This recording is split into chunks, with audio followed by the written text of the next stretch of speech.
किसान भाइयों, गेहूं की सबसे ज्यादा पैदावार देने वाली टॉप 10 यानी कि 10 वैरायटियों के बारे में आज के इस वीडियो में हम बात करेंगे। इनमें 4 वैरायटियां ऐसी हैं जो भारी मिट्टी में लगा सकते हैं, अगेती बिजाई कर सकते हैं। 4 वैरायटियां ऐसी हैं जो मीडियम टाइप की जमीन में लगा सकते हैं और आप इनकी समय पर बिजाई कर सकते हो, यानी कि 20 नवंबर तक आसानी से बिजाई कर सकते हो और सबसे ज्यादा पैदावार ये वैरायटियां आपको दे सकती है। और 2 वैरायटियां ऐसी हैं, अगर आप गेहूं की बिजाई लेट करते हो, किसी कारण से गेहूं की बिजाई लेट हो जाती है, तो इन 2 वैरायटियों को आप लगा सकते हो। हल्की जमीनों के लिए ये वैरायटियां बहुत बढ़िया है। अगर आप इनको मीडियम टाइप की जमीन में लगा दोगे, समय पर बिजाई कर दोगे, तो आपको बहुत बढ़िया पैदावार देंगी ही। लेकिन हल्की जमीन है, यदि आपकी 20 नवंबर के बाद में लेट बिजाई होती है, तो भी ये 2 वैरायटियां अच्छी पैदावार आपको दे सकती हैं। तो इस प्रकार से मिला जुलाकर यहाँ पर मैंने अलग अलग कंडीशन के हिसाब से टॉप 10 वैरायटियां आपके लिए निकाली हैं। इनके बारे में हम बात करेंगे वीडियो में। तो चलिए शुरू करते हैं। सबसे पहले बात आती है भारी मिट्टी और अगेती बिजाई के लिए 4 वैरायटियां यहाँ पर मैंने ली हैं।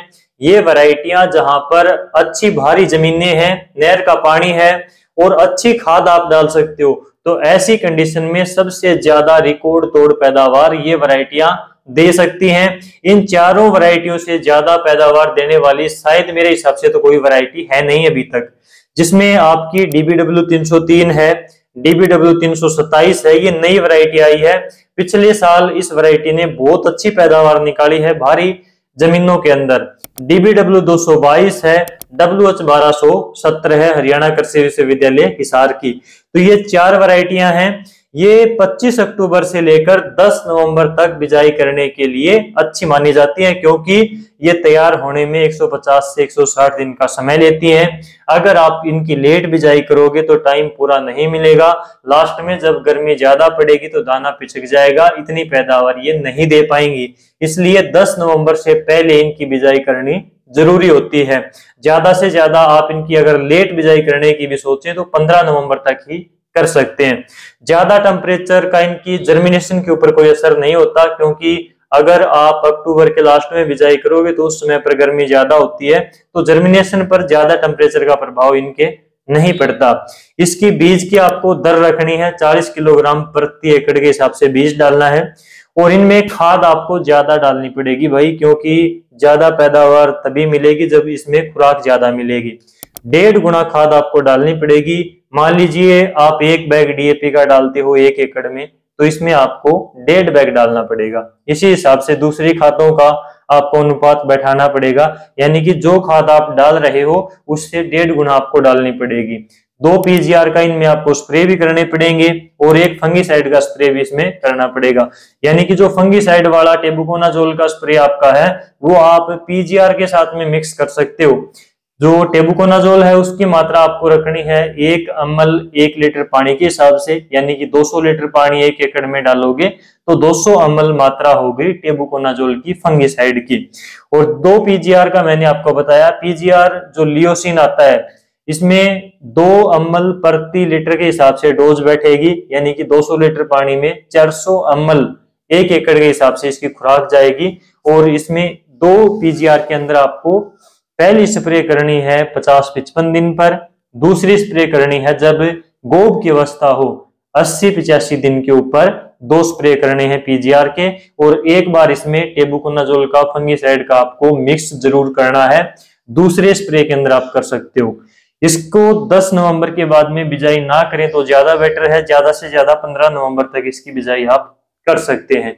ये हो गया भारी मिट्टी और अगेती बिजाई के लिए। इसके बाद में बात आती है मीडियम टाइप की जमीनों के लिए, मध्यम मिट्टी जहां पर है, ना ज्यादा भारी ना ज्यादा हल्की, और समय पर बिजाई आप कर सकते हैं, यानी कि 20 नवंबर से पहले पहले आप अगर बिजाई कर सकते हैं तो ये 4 वैरायटियां लगा सकते हैं। जिसमें HD 2967 है, इसकी थोड़ी सी हाइट ज्यादा जाती है और इसमें पीला रतवा की शिकायत भी थोड़ी बहुत आने लगी है, लेकिन इस वैरायटी का कोई तोड़ नहीं है 2967 का पैदावार के मामले में आज भी मीडियम टाइप की जमीनों में समय पर बिजाई के लिए। इसमें आपको 1 PGR का स्प्रे करना है और उसके साथ में फंगीसाइड मिलाना है, जो मैंने आपको टेबुकोनाजोल बताया पीछे, और PGR जो मैंने आपको लियोसिन बताया, वही सेम डोज यहाँ पर भी आपको रखनी है। 2967 में अगर आप पीजीआर का स्प्रे कर दोगे, फंगिसाइड का स्प्रे कर दोगे, तो भी ये वैरायटी हाइट को मेंटेन कर लेगी और इसमें पीला रतवा भी नहीं आएगा। तो बहुत बढ़िया पैदावार निकाल रही है ये वैरायटी आज भी। इसके बाद में HD 3086 आई थी। इस वैरायटी की हाइट नॉर्मल है, इसमें पीला रतवा वगैरह की शिकायत भी नहीं आती, लेटेस्ट वैरायटी है और ये भी 2967 के मुकाबले की वैरायटी है, इतनी ही पैदावार है, पैदावार लगभग इनकी सेम है। तो 3086 भी लगा सकते हो, बहुत बढ़िया वैरायटी है। PBW 826, इसकी हाइट थोड़ी सी ज्यादा जाती है, तो इसमें भी आपको पीजीआर का स्प्रे करना पड़ेगा, लेकिन PBW 826 भी बहुत बढ़िया पैदावार निकालती है मीडियम टाइप की जमीनों में भी। श्री राम की सुपर 303 आती है, काफी पॉपुलर वैरायटी है, काफी किसान भाई लगाते हैं, नॉर्मल हाइट जाती है, बहुत बढ़िया पैदावार देती है, समय पर बिजाई के लिए मीडियम टाइप की जमीनों में बहुत ही दमदार वैरायटी है। ये प्राइवेट कंपनी की वैरायटी है। तो ये जो 4 वैरायटियां मैंने आपको बताई 140 से 145 दिन के आसपास का टाइम लेती हैं तैयार होने में, और बीज आपको डालना है 1 एकड़ में लगभग 45 किलोग्राम के आसपास। 20 नवंबर से पहले इनकी बिजाई आपको कर देनी है। ये गेहूं की बिजाई के लिए वैसे नॉर्मल टाइम होता है, बिल्कुल सही समय होता है। इसके बाद में बात आती है हल्की मिट्टी के लिए और लेट बिजाई के लिए, यानी कि 20 नवंबर के बाद में कौन सी वैरायटियों की बिजाई करें अगर बिजाई लेट हो जाती है तो। और मीडियम टाइप की जमीनों में भी आप इसकी बिजाई कर सकते हो, समय पर भी कर सकते हो। ये जो 2 वैरायटियां मैं आपको बता रहा हूं, इसमें एक है HD 2851, एक है WH 711। दोनों वैरायटियां कम समय की वैरायटियां हैं, लगभग 120-25 दिन के आसपास का टाइम लेती हैं, तैयार हो जाती हैं। आप इनकी बिजाई समय पर भी कर सकते हो, यानी कि 20 नवंबर से पहले भी कर सकते हो और 20 नवंबर के बाद में भी लगा सकते हो। यानी कि अगर आप समय पर बिजाई करोगे तो बहुत बढ़िया पैदावार आपको देंगी, अगर लेट करते जाओगे तो जितना लेट लगाओगे पैदावार उतनी कम होगी, लेकिन लेट बिजाई में ये कामयाब है। 2851 सदाबहार टाइप की वैरायटी है, आपको पता है बहुत बढ़िया पैदावार देने वाली वैरायटी है, सबसे कम हाइट की वैरायटी है। फुटाव इसमें थोड़ा सा कम होता है, इसलिए बीज की मात्रा आपको इसमें ज्यादा रखनी पड़ेगी। लगभग 60 किलोग्राम बीज आपको 1 एकड़ में जरूर डालना है अगर आप 2851 लगाते हो तो। इसमें पीला रतवा की शिकायत भी देखने को मिलती है कई बार, तो एक स्प्रे आपको इसमें फंगिसाइड का जरूर करना है, पीजीआर नहीं मिलाना क्योंकि हाइट पहले इसकी कम होती है।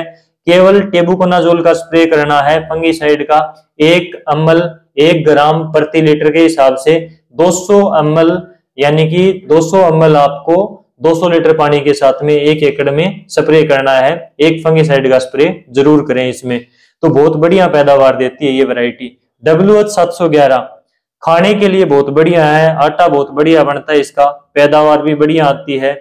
और जहां पर मीडियम टाइप की जमीनें हैं या फिर हल्की रेतीली जमीन है, लेट बिजाई आप करते हो तो भी इस वैरायटी को आप लगा सकते हो, WH 711 को। ये भी कम हाइट की वैरायटी है, बहुत बढ़िया पैदावार देती है। अगर आप इसकी समय पर बिजाई करते हो तो 45-50 किलोग्राम बीज एकड़ का डालें, और अगर इसकी लेट बिजाई करते हो 20 नवंबर के बाद में तो 50-55-60 किलोग्राम तक आप इसका बीज 1 एकड़ में डाल सकते हो। इसमें एक स्प्रे आपको फंगिसाइड का जरूर करना पड़ेगा, टेबुकोनाजोल का, जो मैंने आपको पिछले वैरायटी में बताई, क्योंकि इसमें भी पीला रतवा की शिकायत आने लगी है। लेकिन एक स्प्रे अगर आप कर दोगे तो वो शिकायत नहीं आएगी और पैदावार बहुत बढ़िया देती है। तो लेट बिजाई के लिए HD 2851 और WH 711 बहुत बढ़िया जबरदस्त वैरायटियां हैं। तो इस प्रकार से ये गेहूं की सबसे ज्यादा पैदावार देने वाली 10 वैरायटियां थी। समय के हिसाब से, जमीन के हिसाब से मैंने आपको अलग अलग बताया। कोई आपका कंफ्यूजन रहता है, कोई सवाल रहता है तो आप कमेंट में पूछ सकते हो। अगली वीडियो किस टॉपिक पर चाहिए ये भी आप वीडियो के नीचे जरूर बताया करो। अगली वीडियो में आपसे फिर मुलाकात होगी, तब तक के लिए नमस्कार।